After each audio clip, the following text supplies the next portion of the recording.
Yang disebut maqasid itu sebenarnya tidak lagi dihuraikan berdasarkan kaedah syar'i. Nah, ini kita kena hati-hati.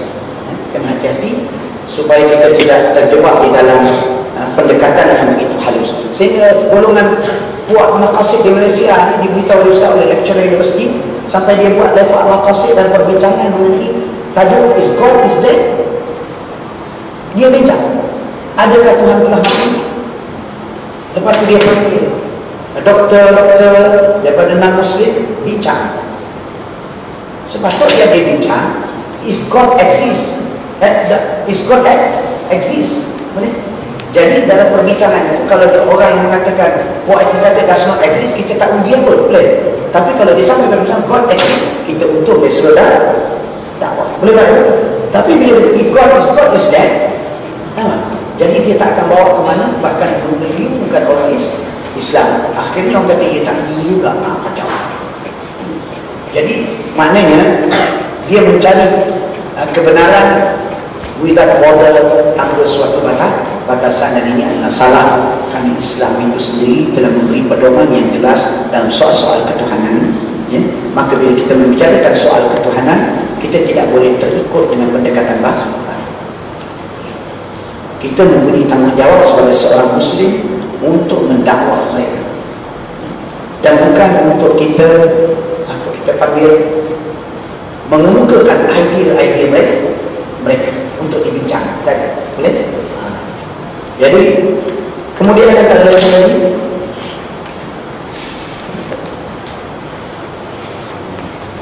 saya nak berhenti ni.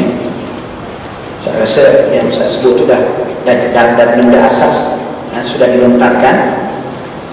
Kemudiannya antara lagi, memahami aulawiyat menurut akal dan bukan menurut syarak, menggunakan dalil-dalil uruf yang fasih,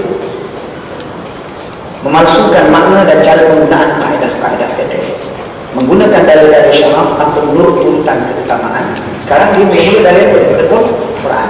Bila daripada Quran tak ada, Nabi suruh tengok pada hadis. Bila pada hadis tak ada, Nabi suruh tengok pada apa? Kepada qiyas. Kemudiannya daripada qiyas tu, iaitu bila diijtihadkan oleh para ulama menjadi ijma', maka tengok pada ijma'. Ijma' itu hasil ijtihad yang disepakati. Kemudian kepada ijtihad, qiyas. Kemudian kalau tak ada, dia akan turun pula kepada beberapa pendalilan yang diperselisihkan di kalangan ulama. Termasuklah istihsan, termasuklah kita panggil apa dia lagi? Nasadul Sarami, termasuklah masalah mursalah, termasuklah apa dia lagi? Amal ahli Madinah. Ini tiba-tiba dia pergi lompat terus. Quran, sunnah, dia tak bahas dah. Qiyas, ijma' tak bahas dah. Dia pergi turun kepada maqasid, itu masalah. Lepas itu dia tafsir masalah juga sudah tidak diikat dengan nas, dia pergi tafsir secara ini hati-hati. Ini perkara yang sedang berlaku dalam dalam itu. Kemudian dia meragukan kesahihan ajaran fiqh Islam, menolak hukum bid'ah, mana tak ada boleh, semuanya relatif.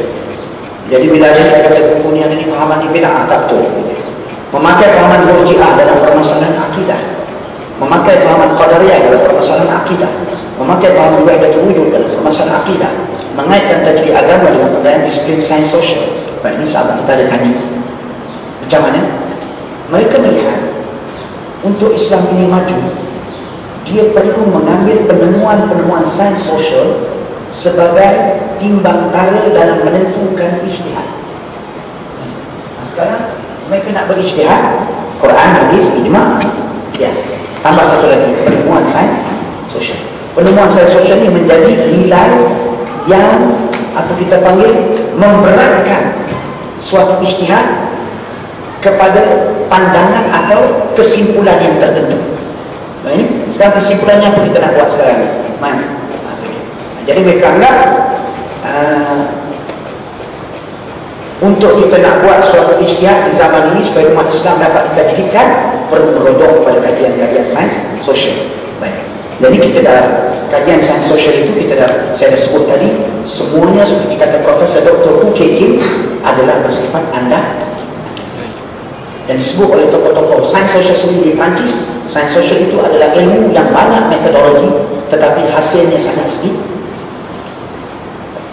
Poinnya nak beritahu andaian. Jadi andaian tidak boleh menjadi sandaran untuk kita menolak isyarat dan dilalah dari Quran dan Sunnah, bagi diutamakan dengan teori yang didatangkan oleh sains sosial. Jadi mereka nak sampai ke tahap itu. Dalam hal ini nanti ia sebenarnya merupakan jalan masuk pemikiran barat, melalui pintu ijtihad yang dipanggil sebagai tajdid. Dalam ijtihad itu tadi yang akhirnya menghilangkan keturunan Islam.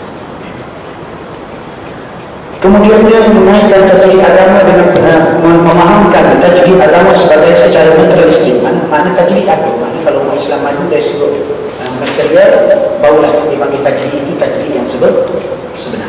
Mana kalau orang Islam mundur, boleh tak berjaya, maka sebenarnya apa yang dipanggil tajdid itu bukan tajdid yang hakiki.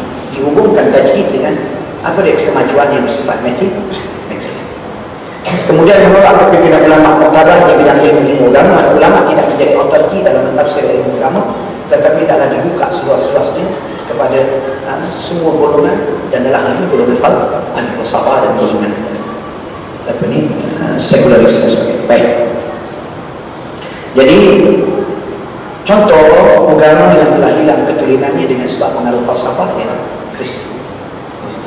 Sebab ianya asal dalam tauhid, kemudian dipengaruhi oleh falsafah Al-Isra'iyah yang membawa kepada fahaman tiga dalam satu dalam tiga.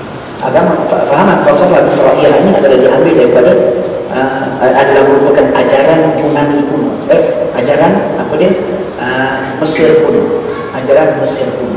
Suatu agama dan ajaran kuno yang diambil oleh Paulus yang mentajdidkan agama Kristian dengan menuntik fahaman falsafah dalam mentafsir nas-nas Kristian, dan akhirnya membuat kesimpulan konsep ketuhanan Trinity dan membakar semua kitab-kitab Injil yang mempunyai nas tentang Unitarian, iaitu ketauhidan Allah.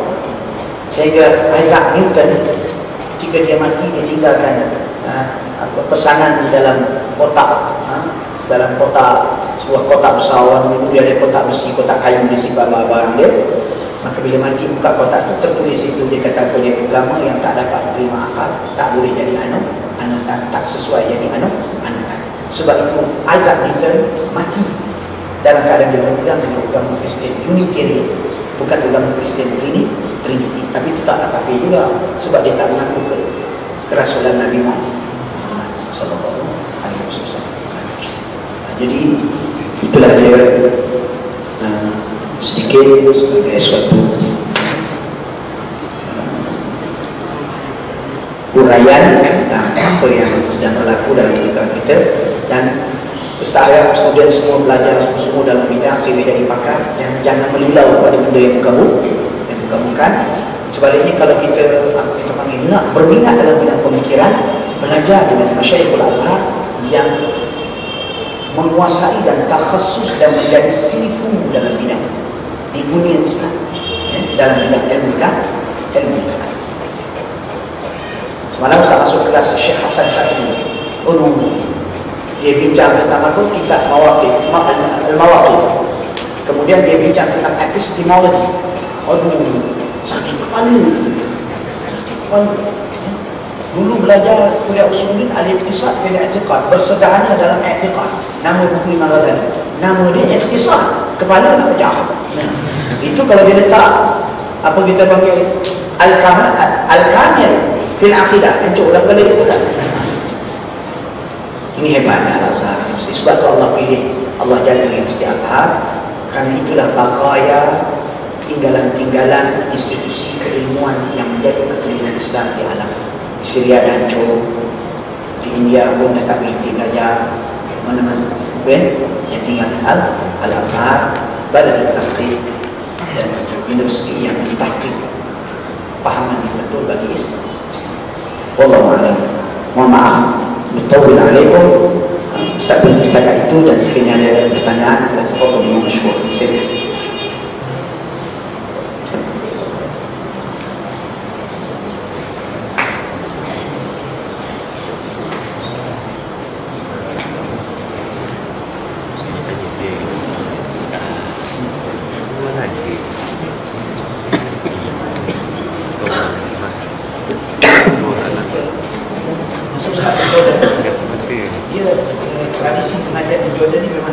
discussion dengan soal sampai berpuluh-puluh Ustaz. Masya Allah, advance ni dia orang ni, dia suka bacaan dia. Muslimat tak tanya. Dia ni. Ustaz kata Muslimat tanya. Dia ni.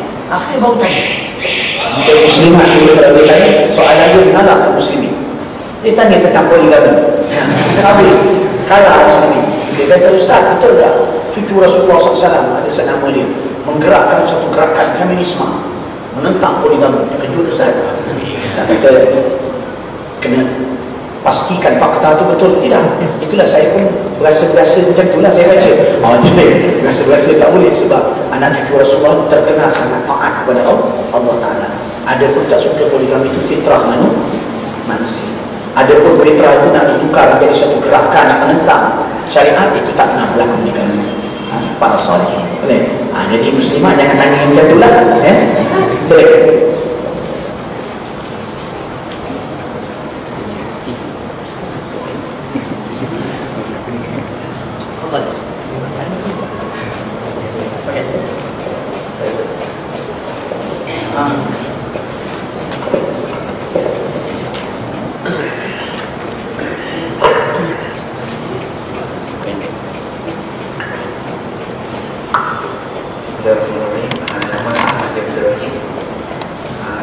Dan terutamanya yang selamat datang ke Ustaz Mari Kisana, beberapa tahun menjaga Mesir. Dan kita tengok satu masa yang dia perlukan lah. Dia ni mengambil kira-kira yang berkaitan hari sekarang ni.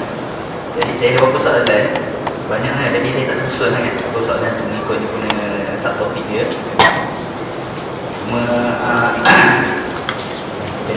saya tak tahu nak mulai mana sebab soalan saya yang terabut.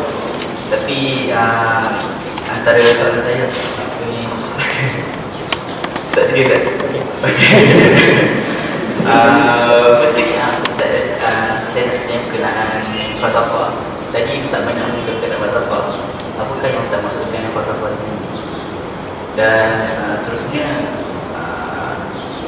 adakah falsafah ni bermanfaat bagi untuk orang Islam dan khususnya orang muda yang sekarang dalam kita nak memahami dunia ini? Seterusnya saya nak tanya mengenai tashkik dab macam yang Descartes rakam tu.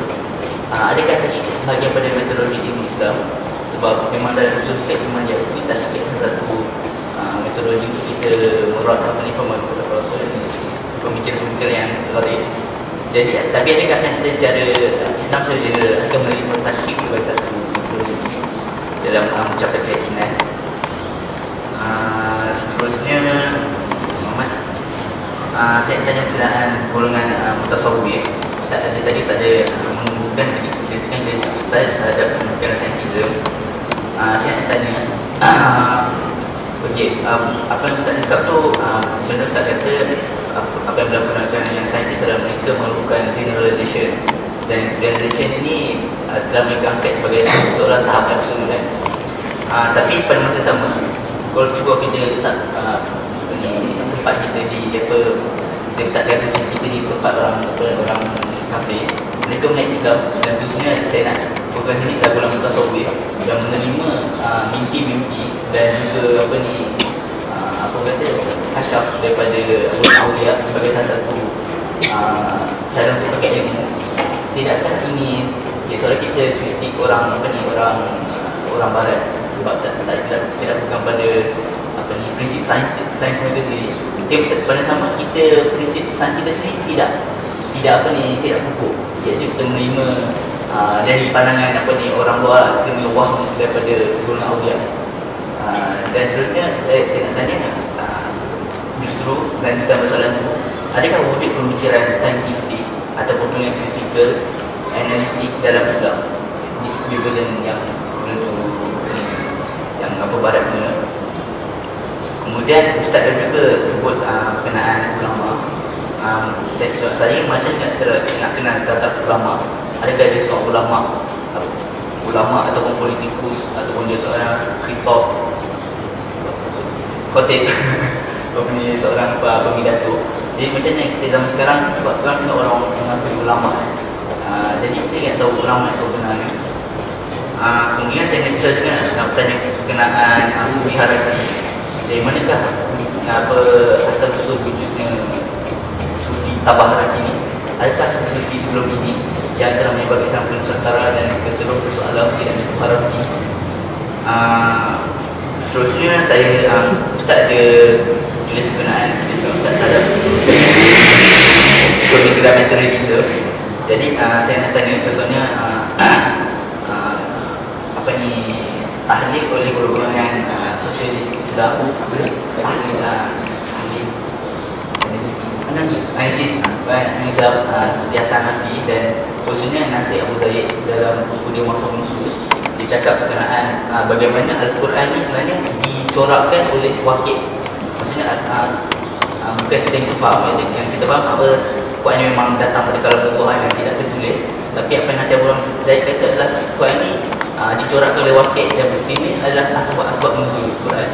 Jadi jadi apa ni sebelum Ustaz cakap mengenai sains, saya nak tarik Ustaz dalam persoalan dalam melihat sejarah dari sudut Islam, falsafah sejarah dalam Islam. Jadi kita nak melihat kita nak mendasari pemikiran falsafah kita dengan akidah Islam. Seterusnya saya berdiri. Maaf Ustaz. Terima kasih. Saya mereka. Jazakumullah khairan. I'm very happy to hear such questions yang menunjukkan bahawa our students here tidaklah ketinggalan dengan yang ada di Jordan sana. Yang pertama, makna falsafah dia, falsafah ni berfikir, mana berfikir dengan tujuan mencari kebijaksanaan, hikmah. Jadi makna aktiviti berfikir itu sendiri adalah falsafah. Jadi dia mempunyai aliran dan mazhab berfikir akhirnya sampai pada peringkat kaedah-kaedah yang tertentu bagi mengikat cara berfikir. Maka pada ketika itu lahirlah beberapa aliran falsafah. Jadi setiap aliran itu adalah falsafah, mempunyai persamaan dan perbezaan. Jadi sekarang kalau kita berfikir, kita sebenarnya berfalsafah. Tetapi kita berfikir adalah berdasarkan cara berfikir yang berlandaskan ilmu. Maka dalam hal ini berbeza pula daripada falsafah. Berfikir itu berfalsafah. Tetapi apabila kita berlandaskan kepada panduan ilmu, maka pada ketika itu pemikiran kita dipandu oleh ilmu. Kalau kita nak panggil itu apa? Itulah dipanggil rationality Islam. Dan rationality itu sendiri adalah falsafah.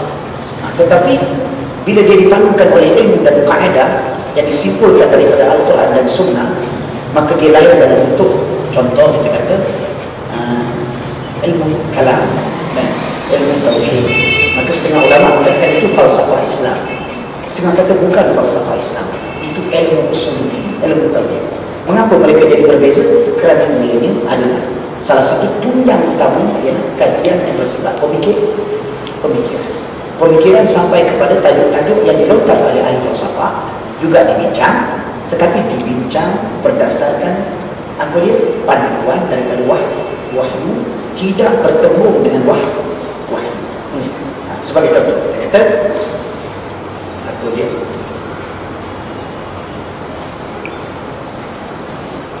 Di bawah ni Ustaz akan bagi contoh dalam masalah determinism, cause and effect. Adakah dia bersifat mencipta ataukah dia bersifat hukum akal, hukum adat semata-mata? Boleh. Itu benar-benar falsafah tu. Dia nak menggarap persoalan falsafah, maka dia membahaskan dengan mendalam. Dia berfalsafah, tetapi perbahasannya diikat supaya apa dia? Beraksi dan menuju kepada kehendak syariat. Adapun dengan makna pemikiran secara bebas dan mutlak, itu tak ada dalam Islam. Tak ada. Kerana dalam Islam kita mengimani bahawa kebenaran yang tertinggi seperti disebut oleh Allah Ta'ala, inna hadzal Qur'an yahdi lillati hiya aqwam. Sesungguhnya Al-Quran ini menunjuk kepada jalan yang lebih benar. falsafah kita panggil selagi mana ianya digunakan untuk dengan tujuan-tujuan apa kita panggil yang memperhalusikan pemikiran kita menjadi analytical, menjadi bersifat analytical, kritis,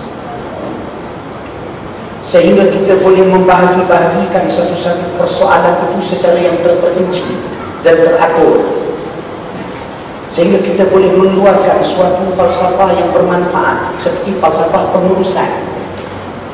Pengurusan kita panggil supaya pengurusan lebih efisien, falsafah dia. Maka selagi mana dia tak bercanggah dengan ilmu, tak bercanggah dengan Al-Quran dan Sunnah, tak bercanggah dengan usul fiqh Islam, tak bercanggah dengan ilmu kalam, tak bercanggah dengan tasawuf Islam yang berdasarkan amal, maka falsafah seperti itu kita boleh kata falsafah, kita boleh kata pemikiran ada manfaat. Tetapi kalau falsafah itu dengan makna dia menidakkan kebenaran yang dibawa oleh Islam dan cuba mencari suatu kebenaran yang lain berpandukan kepada kajian akli, maka itu adalah falsafah yang ditolak dan datang. Tasydid adakah satu metodologi dalam mencapai keyakinan? Dan Islam dia bermula dengan yakin. Boleh?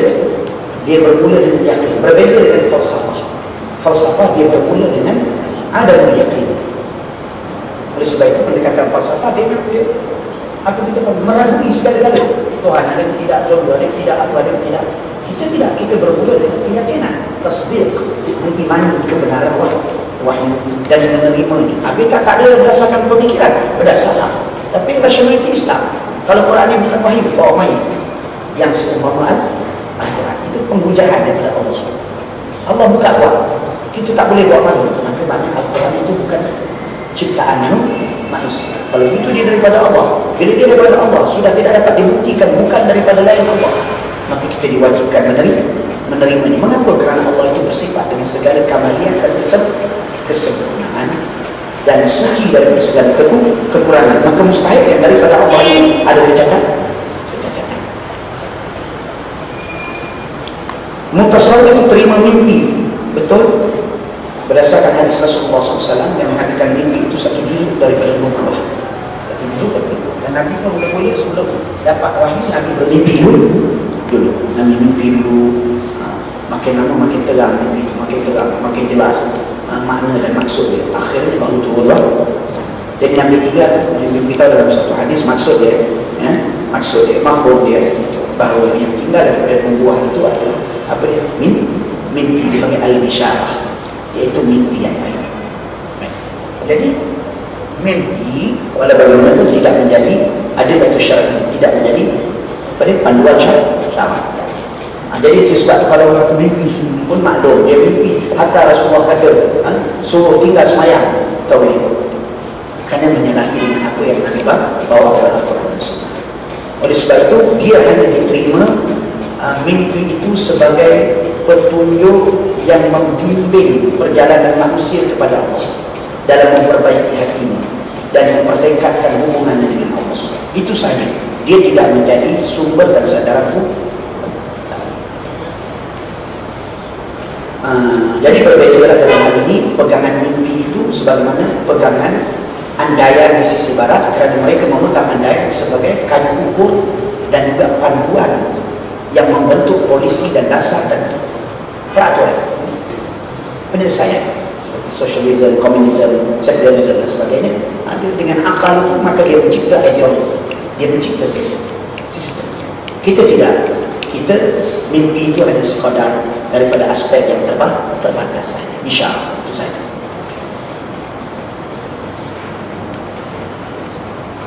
Adakah wujud pemikiran apa itu pemikiran saintifik dalam Islam? Memang.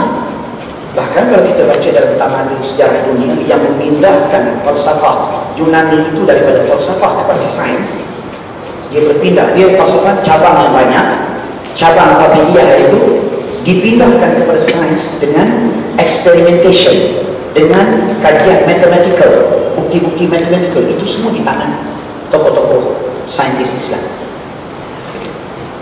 ataupun ahli falsafah Islam. Jam dicipta oleh orang Islam, jam matematik. Cumi mata dicipta oleh orang Islam. Masalah perubatan pun orang Islam. Kemudian macam-macam teori lah yang hari ini kemudiannya bukan diterjemah ke dalam bahasa Yunani, bahasa Latin dan diciplak oleh Barat dan kemudian dikembangkan seterusnya oleh mereka. Jadi tentu orang Islam tak boleh sampai ke tahap itu kalau mereka tidak berfikiran analitikal dan berfikiran saintifik. Cuma apa saja orang Islam tak berkembang saintifik ini? Sebab dia duduk dalam suasana perang. Sebab nak berkarya mesti duduk dalam suasana tenang.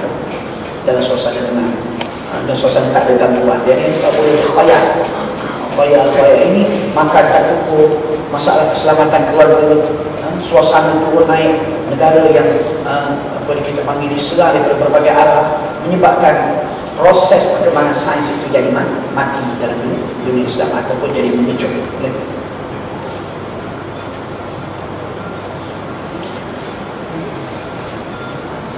Ulama politik dan motivator yang tak ada kata pidato kan, motivator. Baik, dia asasnya ulama itu selaku innama yakhshallaha min ibadihi ulama. Tak dibagi ulama melainkan orang yang takutkan Allah. Maka dia menterjemahkan takutkan Allah itu dengan sifat amanah dalam menerangkan hukum agama. Maka penerangan hukum agama itu paling asas dalam bentuk nakal. Mana dia menakal, memindahkan hukum-hukum itu daripada sumber-sumbernya yang autentik, daripada ulama-ulama yang mujtahid, ulama-ulama yang menjadi ulama-ulama yang kita panggil a'immah dengan amanah. Maka orang yang punya kemampuan seperti itu dipanggil ulama. Kerana ada padanya sifat takut, ada padanya ilmu yang memimpin manusia tentang ajaran dan syariat Islam. Itu paling asas lah. Sebab itu kalau di Indonesia dalam Dewan Ulama itu paling asas yang mengaji kita panggil dengan tuan-tuan guru di pondok-pondok, walaupun tak ada sijil, dia anggap ulama. Kemudian dia mempunyai tingkat yang banyak sampai kepada yang di Azhar, sampai kepada al-a'immah yang berijtihad, ya. Jadi ulama yang mempunyai darjat, mempunyai level-level dia. Yang jadi masalah sekarang ni yang level bawah tu mengaku dah jadi Syekhul Kabir, itu yang masalah dia. Lalu dia mengeluarkan fatwa yang bukan-bukan.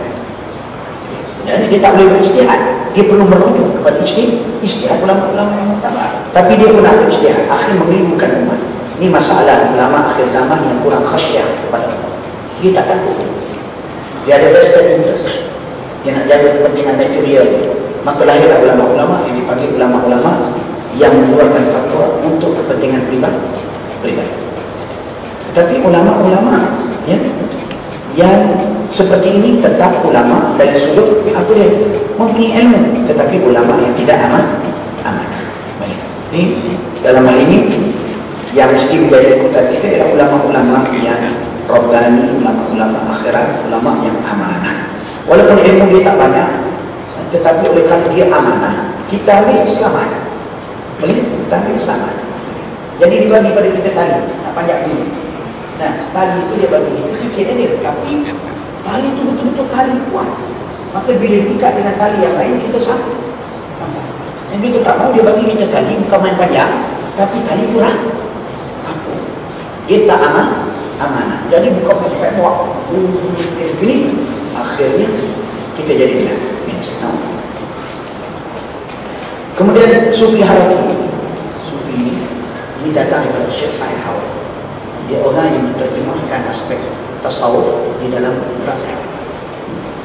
Oleh kerana dia melihat kalangan mereka yang bergerak itu berkujafa, iaitu mereka itu kita panggil nilai-nilai kerohanian menjadi nipis, maka mereka membukakan aspek-aspek tasawuf, maka di akhir timbul istilah. Jadi yang banyak bawa ini adalah Syekh Said Hawa rahimahullah rahmatan wasi'ah.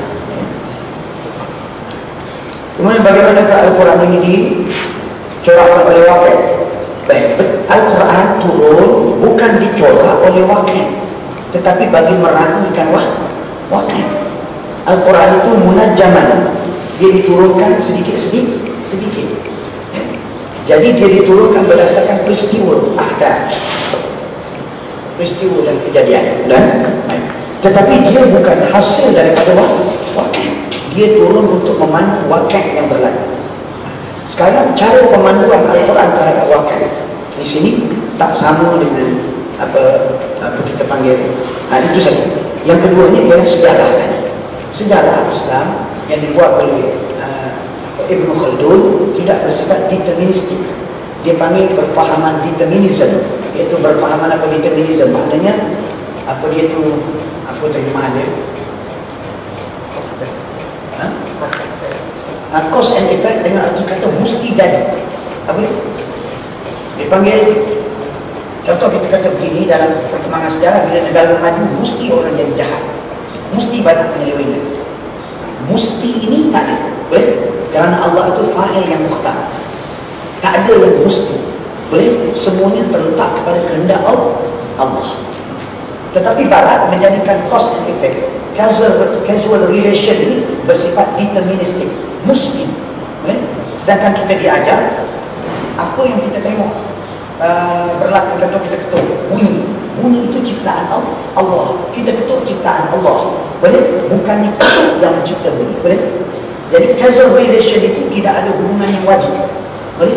Tetapi hubungannya hanya hubungan yang bersifat harus sahaja, boleh?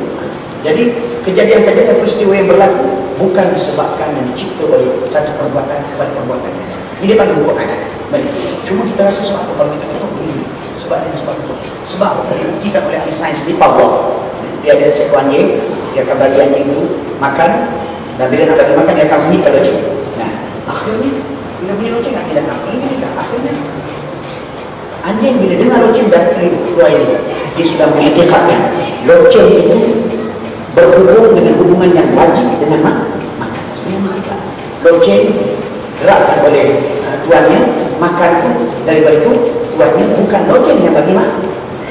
Boleh? Jadi masalah etikal ini akhirnya menyebabkan orang menyangkakan sabab mencipta musabab. Akhir dia dah berdoa betul-betul begitu dahsyat, tiba-tiba tak jaya dalam kisah, maka dia putus harapan. Dia tak ada harapan dia kepada pencipta yang sebenar, iaitu Allah. Boleh? Dan Allah itu boleh berbuat apa saja yang Allah kehendaki, boleh beri kejayaan kepada dia. Jadi dalam hal ini cuba menterjemah Al-Quran itu berdasarkan kepada wakil tadi, dan mentafsir berdasarkan wakil, berdasarkan kita panggil wakil yang lahir daripada penemuan yang bersifat andaian dan kesimpulan yang bersifat andaian. Sudah tentulah dia akan menjebak umat Islam ke dalam kesilapan Kristian yang menjadikan agama dia itu terdedah kepada berbagai fahaman. Jadi bila datang sosialisme, dia ada sosialis Kristian. Bila datang itu, dia datang teori ini, teori itu, habis akhir hilang ketulinan. Oleh sebab itu kita tidak boleh menjadikan wakil itu untuk diterima kerana dia bersifat andaian, dan kita tidak boleh mentafsir sejarah itu dengan tafsiran sejarah yang determinisme. Itu yang membezakan tulisan Ibn Khaldun dan sosiologi Ibn Khaldun dengan yang lain. Jadi oleh kerana masa kita terbatas, boleh Ustaz buka lagi 1-2 soalan saya.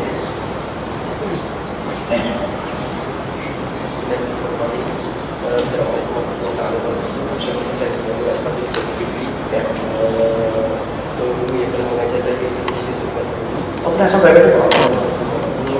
Sekarang dah handsome, saya tak perasan.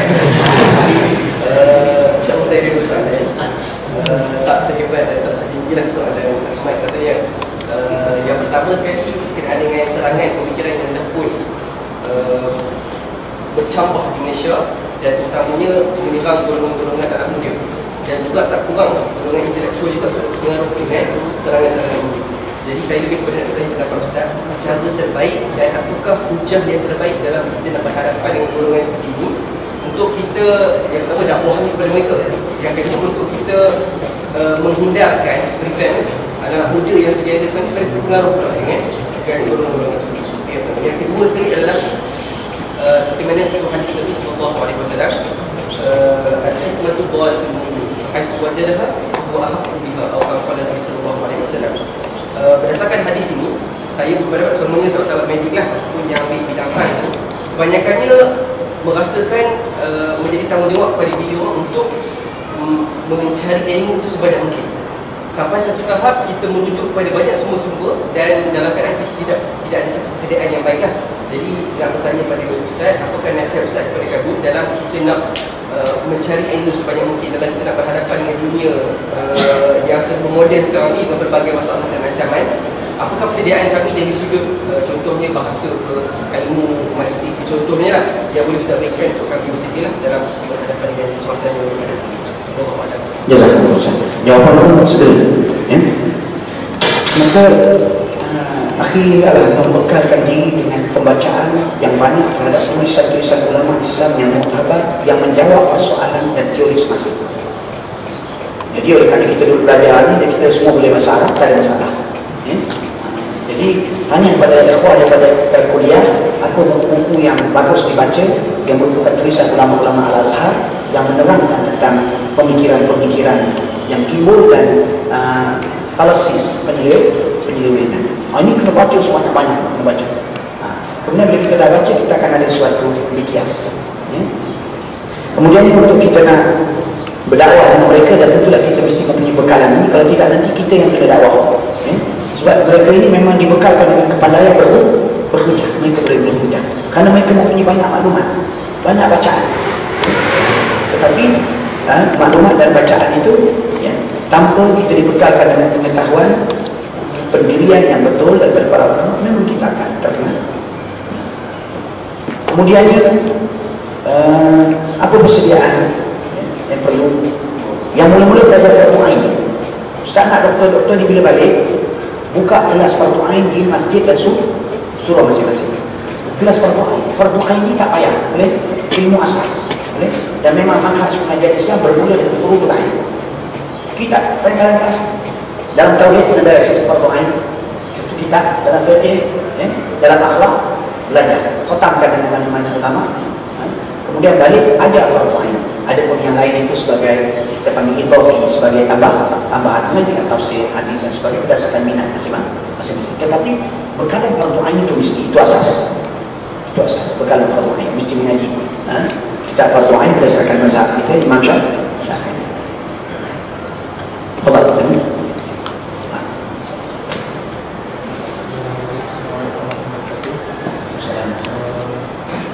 Ustaz dalam buku Ustaz tu saya baca tentang ketika Ustaz dalam islamisasi ilmu kan. Jadi apa kalau islamisasi ilmu sains sosial memang saya setuju lah. Tapi macam mana kalau kita lihat kita kami kajian perubatan, psikologisasi dalam ilmu perubatan tu wujud, dan perubatan pun ada dimasukkan dengan falsafah unsur-unsur falsafah barat dengan diletakkan dengan kehendak perubatan ni adalah mesti mengikut kehendak material dia, tak melampau pun daripada apa.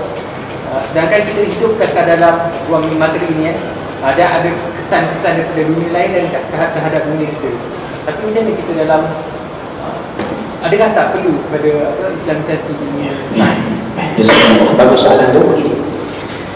Dia yang sangat penting di dalam itu ialah bukan mengkritik islamisasi itu secara total, cuma mengkritik daripada sudut ia mengabaikan aspek epistemologi dan metodologi. Mana semua ilmu itu dia mesti ada epistemologi, metodologi dia, dan kemudian doktrin. Jadi dia hanya melakukan apa tu? Face, apa dia? Face saja. Dia face saja, boleh? Dia mana di bawah ayat Quran dia bagi pendirian Islam begini, tetapi dari sudut epistemologi dan metodologi dia kekal mengikut metod barat di dalam social sciences, dan dia kekal menggunakan epistemologi iaitu rational berdasarkan barat. Boleh? Jadi cuma dari sudut kita panggil pembentangan idea-idea itu dibawa dengan Al-Quran, pandangan Islam hanya sebagai pokok tambah. Itu baik, tetapi tidak mencukupi. Jauh sekali menjadikan dia sebagai sandaran pendalilan selain dari Al-Quran, Sunnah, Ijma' dan Qiyas. Itu saja. Jadi dan berlaku mazhab yang berbeza dalam islamisasi ilmu. Pengasalnya Syekh Abdul Al-Abbas memang dia cukup tak setuju dengan islamisasi ilmu yang dibawa oleh Profesor Al-Faruqi, kerana bagi dia itu suatu penyelewengan daripada islamisasi yang dibawa. Bukan dengan masuk Ustaz nak kata islamisasi Syekh Nabi betul, tidak. Cuma islamisasi Syekh Nabi ialah mengislamkan bahasa daripada nilai-nilai sekuler. Dia adalah merupakan satu pendekatan yang bagus, tetapi dia tidak bersifat jamin. Dia bersifat manik. Manik maknanya dia menolak sekuler dari sudut bahasa, tapi tidak bersifat jamin. Ada pun sekuler daripada aspek yang lain tidak menjadi kita panggil fokus dan tumpuan dia. Jadi dalam hal ini islamisasi ilmu itu yang disebut islamisasi lebih banyak kepada kita panggil base. Jadi dia bukan suatu pengislaman yang tulis, yang mempunyai madrasah kosmetik, boleh, yang mempunyai madrasah sendiri, sehingga Hasan Hanafi membawa suatu idea yang baru yang dipanggil sebagai Occidentalism. Kerana dia tak kuat orang main Occidentalism. Jadi Occidentalism pun sendiri daripada gambaran dan tasawuf masih lagi sangat asas dan masih sangat kabur. Jadi Ustaz sebut di sini yang tadi itu soalan akhir kita tadi, maknanya bila pembacaan kita baca, bila ada menyentuh soal akhir, kita rujuk kepada pendirian ulama dalam bidang itu. Kalau melibatkan soal hukum, bila kita merujuk begitu, insya-Allah kita membaca dalam keadaan yang salah. Selepas ada penguasaan fardu ain. Ya, boleh ya? Saya nak merujuk pandangan Ustaz pasal human rights, hak asasi manusia. Bila kita baca yang main principles ataupun values yang dibawa tu tak menyalahi values yang ada dalam agama kita, how we should be act. Human rights itu memang bagus, ya? Cuma dia jadikan alat dan landasan untuk menindas negara-negara dunia ketiga. Mana campur tangan dalam negara dunia ketiga. Dia guna untuk campur tangan. Jadi negara ni tak punya human rights. Negara tak kena. Atas nama tak kena, dia campur tangan. Jadi human rights itu tadi tidak ada sepenuhnya betul, tetapi memang mempunyai asas di dalam Islam, kerana Islam yang datang dan lebih awal mempertahan dan melindungi hak manusia. Bahkan dalam Islam sendiri 6 perkara yang asas dan itu maqasid yang 6 itu adalah merupakan hak-hak asasi manusia dari sudut maruah dia, keluarga dia, makan minum dia, hayat hidup dia dan sebagainya, ya. Itu dibela bukan sahaja dengan kita panggil falsafah perkataan, tetapi dengan undang-undang yang memang kita panggil bersifat tegas. Ini Muslim tak ada soalan. Okey, jadi last Muslimah akan tak ada okey, macam nak marah aja.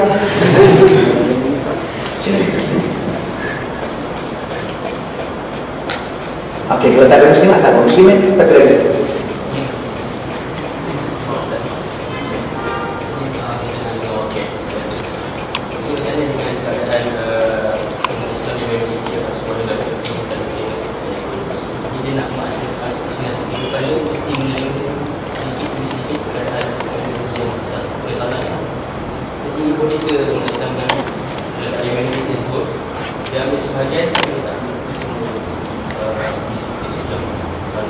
Kalau ideologi tak boleh, kalau akidah tak boleh, tetapi kalau kemahiran dan kebudayaan yang kita panggil bersifat ketamadunan, ya, dan juga kita panggil yang bersifat tentang kita panggil apa dia, orang panggil apa itu, apa dia panggil suluk, iaitu tingkah laku yang baik di dalam masyarakat barat. Itu yang boleh ikut. Bahkan ada Nabi memuji orang Rom itu dengan beberapa sifat yang baik. Itu kita boleh ikut. Cuma yang tak boleh ikut akidah dan ideologi dan falsafah.